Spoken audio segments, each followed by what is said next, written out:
तो ये है नेक्स्ट पेज पर दी हुई कुछ लाइफ स्पैन ऑर्गेनिजम्स की। तो जैसा कि हमने देखा था, साइज़ और लाइफ स्पैन का कोई इंसिडेंस नहीं होता, यानी ऐसा ज़रूरी नहीं है कि साइज़ सेम है तो आपका जो लाइफ स्पैन है वो भी सेम हो। उसका एग्जांपल हमने देखा था पैरोट और क्रो, तोता और कौवा। तो आप देख सकते हैं कि जो क्रो है वो 15 ईयर्स जीता है, यानी सिर्फ 15 साल, जबकि जो पैरोट है वो 140 ईयर्स यानी 140 साल, जो कि बहुत ज़्यादा है। तो साइज़ का फ़र्क नहीं पड़ता, आपका साइज़ कुछ भी है, लाइफ स्पैन और साइज़ अलग अलग हो सकते हैं। तो आप इसे फिल कर सकते हैं।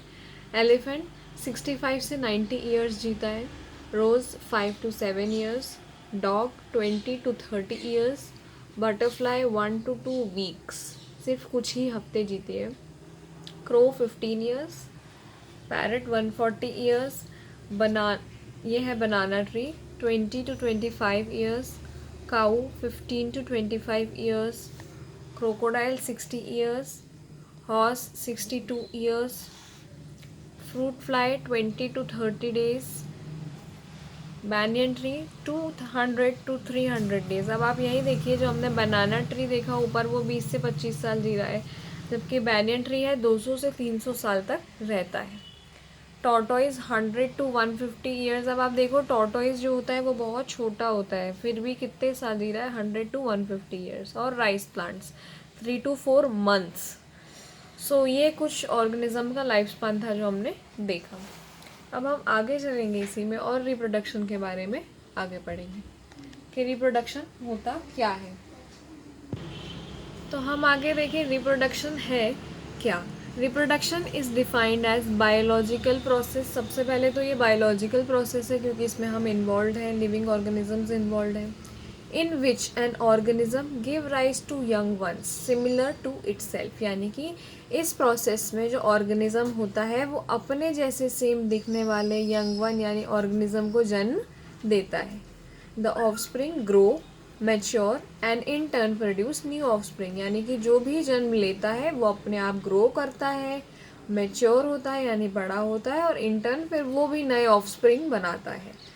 दस there is a cycle of birth growth and death. तो एक साइकिल बन जाती है कि हम बर्थ करते हैं, ग्रो करते हैं और फिर हमारी डेथ हो जाती है। Reproduction enables the continuity of the species generation after generation.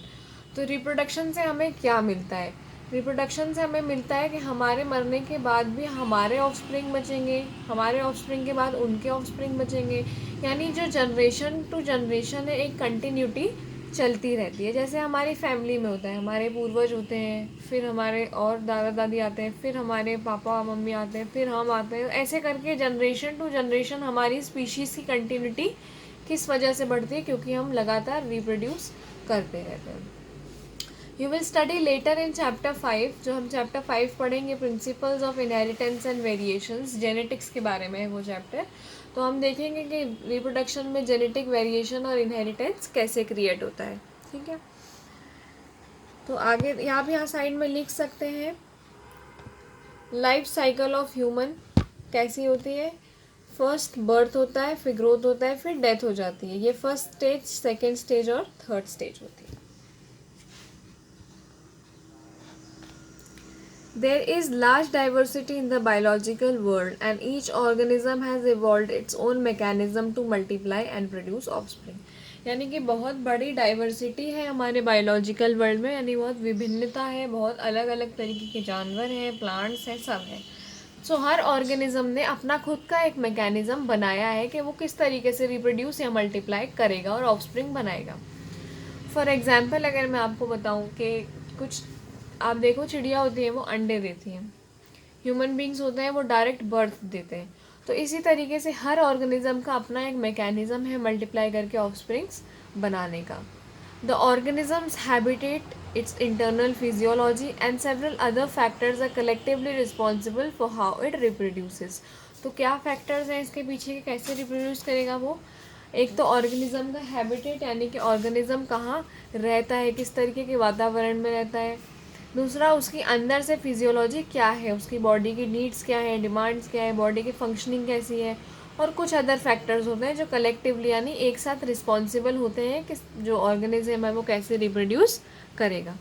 Based on whatever there is participation of one organism or two in the process of reproduction, it is of two types. यानी कि हम अगर इसको एक classification देखें तो ये दो टाइप का होता है. किस बेसिस पर?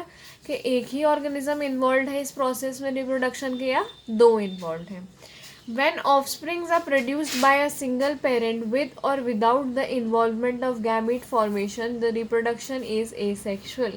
यानी कि जब ऑफस्प्रिंग एक ही सिंगल पेरेंट के द्वारा बनाया जाता है, भले गैमीट बने या ना बने, तो उसे हम बोलते हैं एसेक्सुअल काइंड ऑफ रिप्रोडक्शन. वहीं हम देखें तो जब दो पेरेंट्स इन्वॉल्व होते हैं ऑपोजिट सेक्स के, यानी एक मेल और एक फीमेल, जब दो पेरेंट्स इन्वॉल्व होते हैं और रिप्रोडक्टिव प्रोसेस करते हैं, तो उसमें मेल और फीमेल गैमीट्स का फ्यूजन होता है, और इसे हम कहते हैं सेक्सुअल रिप्रोडक्शन. हाँ, हम जानते हैं यहाँ पर कि जो मेल गैमेट होता है वो स्पर्म होता है, और जो फीमेल गैमेट होता है वो ओवम होता है. तो जब ये दोनों फ्यूज़ करके कुछ ऑफस्प्रिंग बनाते हैं तो उसको हम बोलते हैं सेक्सुअल रिप्रोडक्शन. तो हमने देखा दो टाइप के रिप्रोडक्शन यहाँ पर हो गए. एक जिसमें एक ही पेरेंट इन्वॉल्व है, कोई गैमेट हो सकता है, गैमेट हो सकता है गैमेट ना हो, तो एसेक्सुअल. और जब दो पेरेंट्स इन्वॉल्व हैं और फ्यूजन हो रहा है मेल और फीमेल गैमेट का, तो उसे सेक्सुअल रिप्रोडक्शन बोलते हैं. द्वारा बनाया जाता है, भले गैमीट बने या ना बने, तो उसे हम बोलते हैं एसेक्सुअल काइंड ऑफ रिप्रोडक्शन.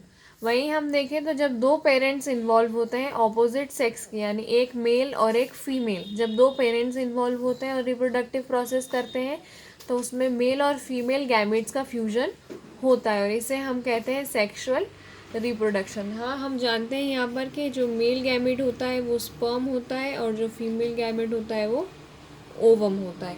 तो जब ये दोनों फ्यूज़ करके कुछ ऑफस्प्रिंग बनाते हैं तो उसको हम बोलते हैं सेक्सुअल रिप्रोडक्शन. तो हमने देखा दो टाइप के रिप्रोडक्शन यहाँ पर हो गए. एक जिसमें एक ही पेरेंट इन्वॉल्व है, कोई गैमेट हो सकता है, गैमेट हो सकता है गैमेट ना हो, तो एसेक्सुअल. और जब दो पेरेंट्स इन्वॉल्व हैं और फ्यूजन हो रहा है मेल और फीमेल गैमेट का, तो उसे सेक्सुअल रिप्रोडक्शन बोलते हैं.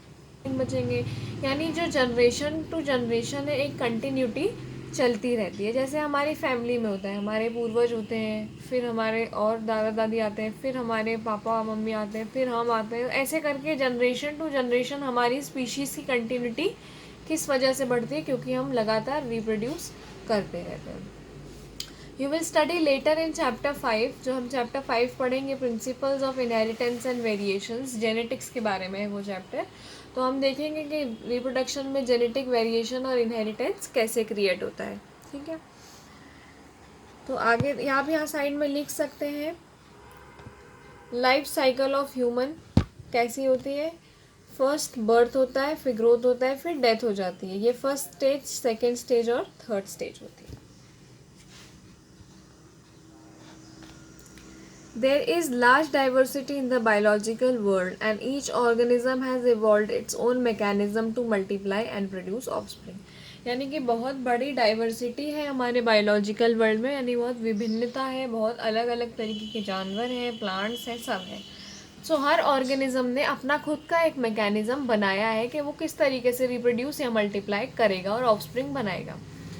फॉर एग्जाम्पल अगर मैं आपको बताऊँ कि कुछ आप देखो, चिड़िया होती है वो अंडे देती हैं, ह्यूमन बींग्स होते हैं वो डायरेक्ट बर्थ देते हैं. तो इसी तरीके से हर ऑर्गेनिज्म का अपना एक मैकेनिज्म है मल्टीप्लाई करके ऑफस्प्रिंग्स बनाने का. The organism's habitat, its internal physiology and several other factors are collectively responsible for how it reproduces. तो क्या फैक्टर्स हैं इसके पीछे के, कैसे रिप्रोड्यूस करेगा वो? एक तो ऑर्गेनिज्म का हैबिटेट, यानी कि ऑर्गेनिज्म कहाँ रहता है, किस तरीके के वातावरण में रहता है. दूसरा, उसकी अंदर से फिजियोलॉजी क्या है, उसकी बॉडी की नीड्स क्या है, डिमांड्स क्या है, बॉडी की फंक्शनिंग कैसी है. और कुछ अदर फैक्टर्स होते हैं जो कलेक्टिवली यानी एक साथ रिस्पॉन्सिबल होते हैं कि जो ऑर्गेनिज्म है वो कैसे रिप्रोड्यूस करेगा. Based on whatever there is participation of one organism और two in the process of reproduction, it is of two types. यानी कि हम अगर इसको एक क्लासिफिकेशन देखें तो ये दो टाइप का होता है. किस बेसिस पर?